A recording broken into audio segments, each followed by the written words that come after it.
या देवी सर्वभूतेषु माँ सिद्धिदात्री रूपेण संस्थिता नमस्तस्यै नमस्तस्यै नमस्तस्यै नमो नमः। ओम दुंग दुर्गाय नमः। आप सभी को शारदीय नवरात्रि की महाअष्टमी और नवमी तिथि की मंगल शुभकामनाएं। माँ जगदम्बा की कृपा सदैव आप और आपके समस्त परिवार पर बनी रहे। 11 अक्टूबर 2024 आज है शुक्रवार का दिन और आज शारदीय नवरात्रि की दुर्गा अष्टमी है। नवरात्रि की अष्टमी तिथि पर और नवमी तिथि पर कन्या पूजन हवन इत्यादि किया जाता है। तो आज की वीडियो में माँ सिद्धिदात्री की पूजा के साथ ही आपको कन्या पूजन और हवन के शुभ मुहूर्त की भी जानकारी दी जाएगी, तो वीडियो को अंत तक ज़रूर देखिए। तो बात करेंगे शुभ मुहूर्त के बारे में, लेकिन उससे पहले जानते हैं कि नवरात्रि के 9वें दिन माँ सिद्धिदात्री की पूजा आपको किस प्रकार से करना है। 11 अक्टूबर को माँ सिद्धिदात्री की पूजा हम करेंगे और हाँ, 12 अक्टूबर को भी सुबह नवमी तिथि रहेगी, तो 12 अक्टूबर को भी माँ सिद्धिदात्री की पूजा आप कर सकते हैं।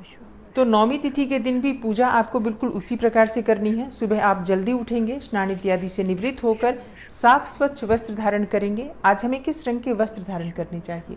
देखिए, माँ सिद्धिदात्री का प्रिय रंग होता है बैंगनी या जामुनी। ऐसा माना जाता है कि बैंगनी कलर या जामुनी कलर सिद्धि प्रदान करने वाला होता है, आध्यात्म की ओर ले जाने वाला होता है। और इसके अलावा गुलाबी रंग भी माँ को बहुत प्रिय होता है, तो आप गुलाबी रंग के वस्त्र धारण करके भी पूजा आराधना कर सकते हैं। लाल, गुलाबी या फिर आप किसी हल्के रंग के वस्त्र धारण करके पूजा कीजिए। शुभ रंगों का प्रयोग आज कीजिए। आज बहुत शुभ दिन है, माँ सिद्धिदात्री का दिन है और संपूर्णता है आज नवरात्रि की, तो शुभ रंगों का प्रयोग करना चाहिए। तो स्नान इत्यादि से निवृत्त होकर साफ स्वच्छ वस्त्र धारण करके सबसे पहले भगवान सूर्यदेव को जल अर्पित करना चाहिए। उसके बाद आप अपने घर के मंदिर में आ जाइए, जहाँ पर आपने माँ भगवती दुर्गा की चौकी स्थापित की है। अब आपको सबसे पहले सभी देवी देवता जो आपने विराजमान कर रखे हैं उन्हें प्रणाम कीजिए और इसके बाद शुद्ध आसन डालकर चौकी के सामने बैठ जाइए। अपने ऊपर थोड़ा जल छिड़क लीजिए। आसपास जो सामग्री पूजा की है सब पर थोड़ा थोड़ा जल का छिड़काव कर लीजिए और मंत्रोच्चारण करते रहिए। मंत्रों के द्वारा ही हमेशा पूजा प्रारंभ करनी चाहिए। किसी भी मंत्र का जप करते हुए, जैसे कि ओम सर्व मंगल मांगल्ये शिवे सर्वार्थ साधिके शरण्ये त्र्यंबिके गौरी नारायणी नमोस्तुते, आप इस मंत्र का भी जप कर सकते हैं या किसी भी दूसरे मंत्र के द्वारा स्थान का शुद्धिकरण कीजिए। उसके बाद अपने सामने शुद्ध घी का एक दीपक प्रज्वलित कर लीजिए और इसके बाद आपकी पूजा प्रारंभ हो जाती है। सबसे पहले आप गणेश जी का पूजन करेंगे, कलश का पूजन करेंगे, क्योंकि कलश में सभी देवी देवता विराजमान हैं। तो आप सबकी पूजा करने के बाद माँ भगवती दुर्गा की पूजा करेंगे।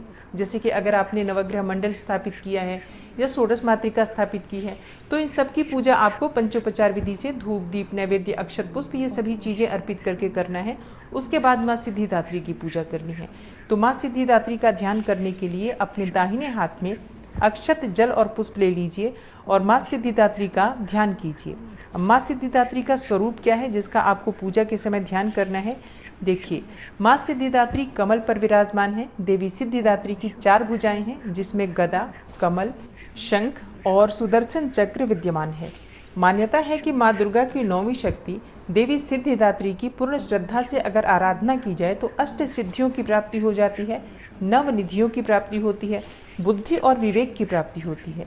गंधर्व, किन्नर, नाग, यक्ष, देवी देवता और मनुष्य सभी इनकी कृपा से सिद्धियों को प्राप्त करते हैं, इसलिए माँ को सिद्धिदात्री कहा जाता है।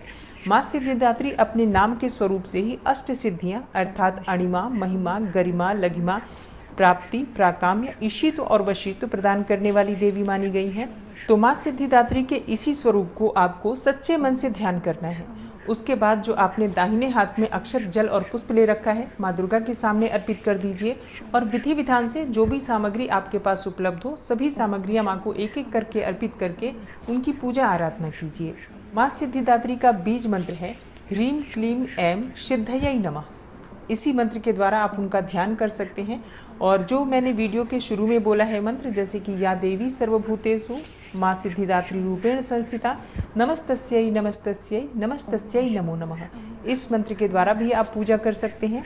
और आज के दिन माँ सिद्धिदात्री को खीर का भोग आप लगा सकते हैं, हलवा, पूरी और चने का भोग आप लगा सकते हैं।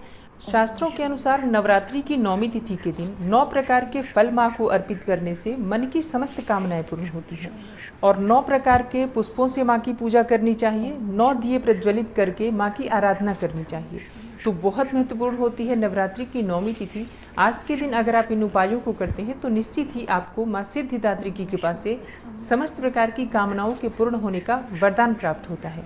और माँ का प्रिय पुष्प है कमल का पुष्प, गुलाब का पुष्प, गुड़हल का पुष्प। इन पुष्पों में से जो भी पुष्प आपके पास उपलब्ध हो माँ को अर्पित कीजिए। अगर आप 9 रंग के पुष्प अर्पित कर पाते हैं तो अत्यंत श्रेष्ठ होगा, नहीं तो जो भी पुष्प आपके पास उपलब्ध हो उसी पुष्प को आप 9 की संख्या में माँ को अर्पित कीजिए। मतलब 9 पुष्प माँ को अर्पित करके उनसे प्रार्थना कीजिए तो निश्चित ही आपकी कामना पूर्ण होती है। और हाँ, पूजा विधि विधान से करने के बाद माँ की आरती कीजिए। लौंग और कपूर से आरती आप कर सकते हैं या फिर शुद्ध घी के दीपक में भी आप थोड़ा सा कपूर डालकर माँ की आरती कर सकते हैं। और उसके बाद माँ से क्षमा प्रार्थना कर लीजिए। व्रत में किसी भी प्रकार की भूल चूक हुई हो या नवरात्रि में जो हमने पूजा की है या जो प्रार्थना की है, मंत्र जप इत्यादि किए हैं, तो उसमें किसी भी प्रकार की जाने अनजाने हमसे गलतियां हुई हो या परिवार के किसी भी सदस्य से कोई गलती हुई हो तो माँ से उसके लिए क्षमा प्रार्थना कर लीजिए। और हमेशा आपको माँ दुर्गा की कृपा प्राप्त होती रहे इसके लिए प्रार्थना कीजिए। मन की जो भी आपकी कामना हो माँ सिद्धिदात्री उसे पूर्ण करें, इसके लिए माँ सिद्धिदात्री से प्रार्थना कीजिए। अब आपकी पूजा जब पूर्ण हो जाती है तो थोड़ा सा जल अपने आसन पर डालकर 2 उंगलियों से अपने मस्तक पर 2 बार लगा लीजिए, जिससे कि इस पूजा का आपको संपूर्ण फल प्राप्त होगा। और अब जानते हैं 11 अक्टूबर के शुभ मुहूर्त के बारे में। देखिए, 11 अक्टूबर को सूर्योदय काल का समय रहेगा सुबह 6:17 पर और सूर्यास्त का समय है शाम को 6:01 पर। 9वीं तिथि प्रारंभ हो रही है 11 अक्टूबर को दोपहर में 12:07 पर और 9वीं तिथि का समापन होगा 12 अक्टूबर को सुबह 10:58 पर। 11 अक्टूबर को अभिजीत मुहूर्त का समय रहेगा सुबह 11:52 से दोपहर 12:34 तक और ब्रह्म मुहूर्त का समय है सुबह 4:07 से सुबह 5:05 तक। 11 अक्टूबर को अमृत काल का समय है सुबह 6:08 से सुबह 7:41 तक। ये सभी शुभ मुहूर्त हैं जिस समय में आप पूजा आराधना कर सकते हैं, मंत्रों का जप कर सकते हैं, कन्या पूजन भी कर सकते हैं और हवन भी कर सकते हैं। अब एक ऐसा समय जिस समय में आपको कोई भी शुभ काम नहीं करना है वो रहेगा राहु काल का समय, जो कि सुबह 10:30 से दोपहर 12 बजे तक रहेगा। इस 1.5 घंटे के भीतर आपको कोई भी शुभ काम प्रारंभ नहीं करना है, लेकिन अगर आप पहले से कर रहे हैं कोई काम तो बिल्कुल कर सकते हैं, कोई समस्या नहीं है।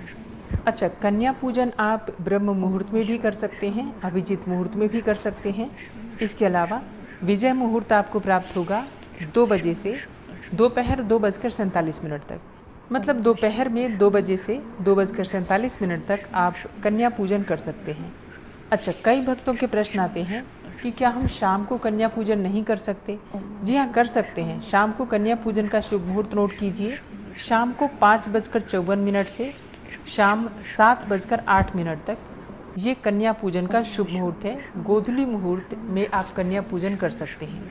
अब बात करें हवन के शुभ मुहूर्त के बारे में तो देखिए, वैसे तो आप अष्टमी में भी हवन कर सकते हैं, लेकिन नवरात्रि का जो विशेष हवन होता है 9वीं में किया जाता है, 9वीं तिथि में किया जाता है। तो हवन करने का जो सबसे शुभ मुहूर्त है 11 अक्टूबर को प्रारंभ होगा दोपहर में 12:08 से और समाप्त होगा 12 अक्टूबर को प्रातःकाल 10:58 तक। मतलब 9वीं तिथि जब से प्रारंभ हो रही है और जब तक समाप्त हो रही है, इस बीच में आप 9वीं का हवन कर सकते हैं। नवरात्रि के समापन होने पर दुर्गा जी का विसर्जन किया जाता है। मतलब जो लोग दुर्गा जी की मूर्ति लाकर अपने घर में स्थापित करते हैं या पांडाल में भी स्थापित की जाती है जो मूर्ति, जैसे कि माँ दुर्गा के मिट्टी का विग्रह अगर आप स्थापित करके पूजा कर रहे हैं नवरात्रि में या फिर पांडाल में स्थापित है, तो ऐसे में विसर्जन का जो शुभ मुहूर्त आपको प्राप्त होगा 12 अक्टूबर को प्राप्त होगा। इस दिन दोपहर में 1:17 से दोपहर 3:35 तक दुर्गा विसर्जन का शुभ मुहूर्त है। तो दोस्तों, ये है आज की वीडियो। उम्मीद करती हूँ आपके लिए उपयोगी होगी। अगर वीडियो पसंद आई हो तो लाइक कीजिए, शेयर कीजिए और चैनल पर पहली बार आए हैं, अगर अभी तक आपने चैनल को सब्सक्राइब नहीं किया है तो आज की वीडियो अगर आपको अच्छी लगे तो चैनल को सब्सक्राइब करके बेल आइकन को ज़रूर प्रेस कर लीजिए। इससे ये होगा कि इस चैनल पर जो